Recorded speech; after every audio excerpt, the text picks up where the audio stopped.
बिस्मिल्लाहिर्रहमानिर्रहीम। अस्सलाम वालेकुम अज़ीज़ तालिबात, उम्मीद करती हूँ आप सब खैरियत से होंगे। बेटा मैं आपको उर्दू की जमात में खुशामदीद कहती हूँ।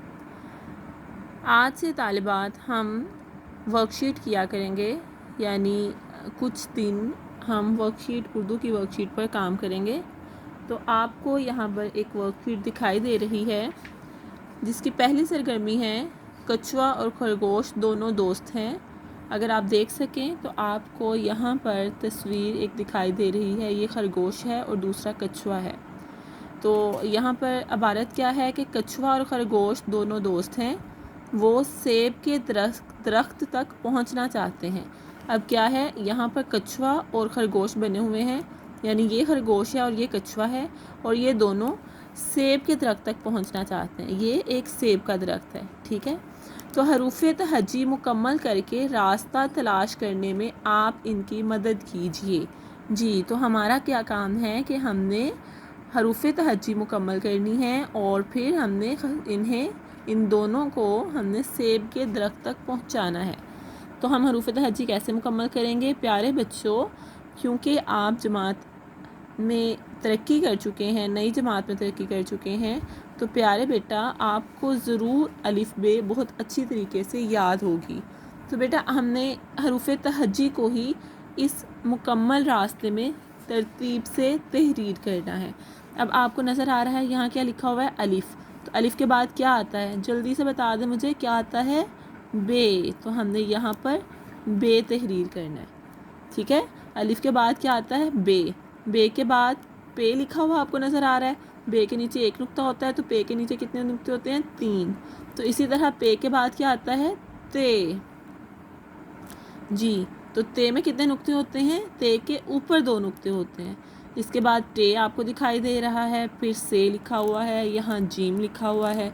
तो जीम के बाद हम यहाँ क्या लिखेंगे, हम लिखेंगे चे। चे के अंदर 3 नुक्ते। जी, अब यहाँ पर आपको हे दिखाई दे रहा है, तो हे के बाद क्या आता है, खे। खे में क्या करते हैं, खे के ऊपर एक नुक्ता लगाते हैं। जैसे हे खाली होता है तो खे के ऊपर एक नुक्ता लगाया जाता है। इसके बाद आपको दाल लिखा दिखाई दे रहा है, तो दाल के बाद क्या लिखते हैं, डाल। तो डाल के ऊपर तोएं होती है। आगे जाल है, तो जाल के बाद हम क्या लिखेंगे, रे। रे के बाद अड़े है, तो अड़े के बाद क्या लिखेंगे, जे, ठीक है। जे के बाद यहाँ पर ये आपको लिखा हुआ दिखाई दे रहा है।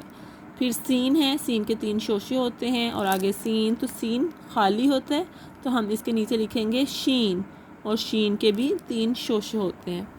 फिर स्वाद है, स्वाद के बाद क्या लिखा जाता है, ज्वाद।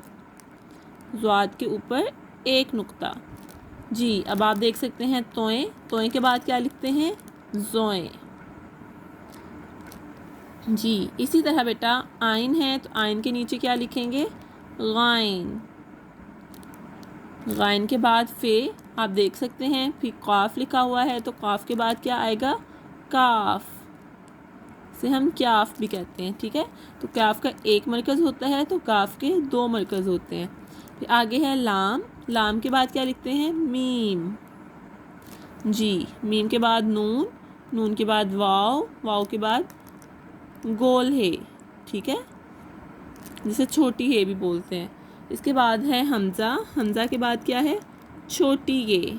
जी हाँ, तो छोटी ये के बाद बड़ी ये यहाँ पर पहले से तहरीर है।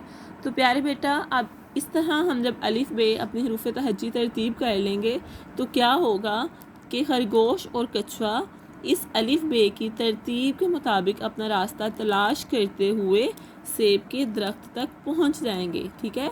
जब हमने अलिफ बे मुकम्मल कर ली, इसका मतलब है हमने खरगोश और कछुए को उनकी मंजिल मकसूद तक यानी सेब के दरख्त तक पहुंचा दिया। उम्मीद करती हूँ आप इसी तरह खूबसूरत अंदाज में हरूफ तहज्जी तरतीब करेंगे और अपनी इस वर्कशीट को महफूज कर लेंगे। तो प्यारे बच्चों, आज का आपका घर का काम यही है कि आपने अपनी उर्दू की हरूफ तहज्जी की ये तरतीब मुकम्मल करनी है, यानी कछुए और खरगोश को आपने सेब के दरख्त तक पहुंचाना है। उम्मीद करती हूँ आप ये काम बहुत खुशखत तरीके से तहरीर करेंगे और خوب مزے لے کر انجوائے کرتے ہوئے کھیلتے ہوئے آپ یہ کام مکمل کریں گے۔ اب اگلے سبق کے ساتھ دوبارہ ملیں گے۔ اپنا سب خیال رکھیے۔ اللہ حافظ۔